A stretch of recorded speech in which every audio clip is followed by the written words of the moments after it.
evening traveler. Pull your chair in a little closer to the iron stove and let the late-night valley breeze settle down outside against the logs. My name is Sheriff Silas, and after spending all these years wearing a silver star on the frontier, I have come to realize that the mysteries which shake a community to its core are rarely solved by shouting matches or drawn revolvers. They are solved by listening closely to the quiet details that ordinary folks overlook in the heat of panic. Take what happened over at Blackwood Ridge just last spring when the spring thaw was turning the mountain passes into thick mud and every traveler in the territory was on edge. A persistent rumor began sweeping through the saloons and boarding houses about a phantom stagecoach that supposedly rolled down the winding timber trail at midnight without a driver on the box and carrying a strongbox filled with stolen gold bullion. Naturally, people love a good ghost story when the winter winds howl through the pines, and old-timers were quick to whisper about highwaymen who had vanished into the gorge 20 years prior.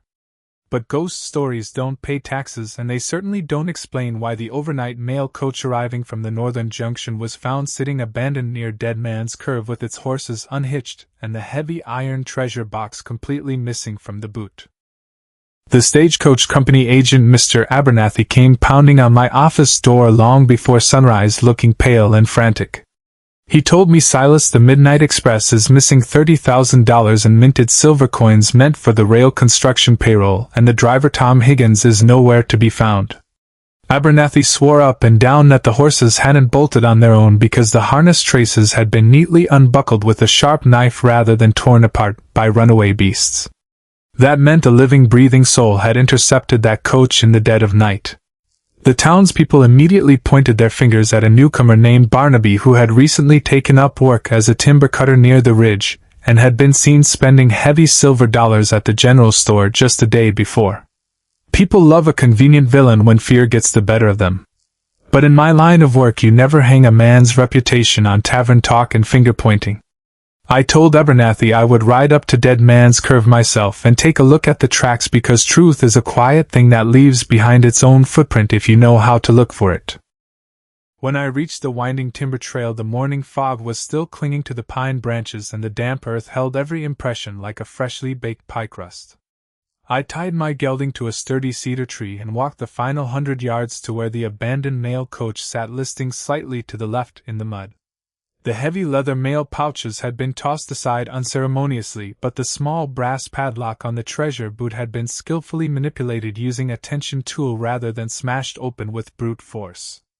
Now a phantom stagecoach driven by spirits wouldn't need to pick a brass lock, and ghosts certainly don't leave behind boot prints with distinctive horseshoe-shaped iron heel plates.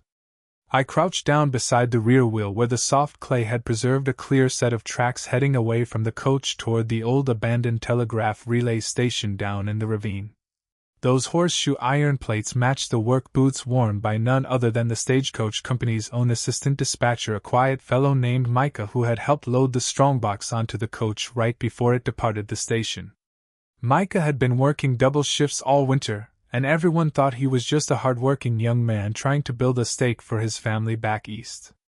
But financial desperation has a way of twisting honest men into making foolish choices, especially when heavy debts pile up at the local card tables. Instead of rushing down to grab the boy by the collar, I decided to follow the trail a bit further down into the timberline toward the relay station. The old relay station had been abandoned for 3 seasons after the telegraph lines were rerouted across the valley floor, but the heavy oak doors were still weather-tight. As I approached the weathered shingled roof, I could hear the faint sound of metal clinking against metal from inside the storage cellar. I didn't draw my revolver.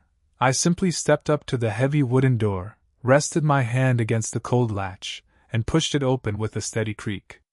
There sat Micah, surrounded by canvas sacks of heavy silver coins, frantically trying to pry open a stubborn second compartment on the iron strongbox using a standard blacksmith's chisel. When he looked up and saw me standing in the doorway holding my pocket notebook and pencil, he froze like a startled deer caught in the headlights of a midnight locomotive. He didn't reach for a weapon or try to run past me toward the back window, because he knew as well as I did that the muddy slope outside offered no escape. He simply let out a long, trembling breath, dropped the chisel onto the stone floor, and covered his face with his hands. He confessed right then and there that he had staged the whole phantom coach legend to cover his tracks. He had ridden out ahead on a quiet pony, slipped across the trail at Dead Man's Curve, signaled the driver to halt under the pretense of a washed-out bridge ahead, and then persuaded the trusting driver to help him check a broken axle before slipping a mild sedative into his canteen. Once the driver was fast asleep, Micah unhitched the team, hid the strongbox in the relay station cellar, and set the empty coach rolling down the incline to make it look like a runaway spirit vehicle. We loaded the heavy silver coins back into the wagon beds, brought Micah down to the town jail to await the next circuit judge, and returned the mail service to its proper schedule before the morning freight arrived. Old Abernathy shook my hand right there on the boardwalk, thanking me for keeping the peace without a single drop of blood being spilled across the mountain pass. You see, partner, people often think that solving mysteries requires a fast gun and a loud voice, but more often than not it is just about checking the mud beneath your boots, matching your records, and refusing to let hasty rumors cloud your judgment.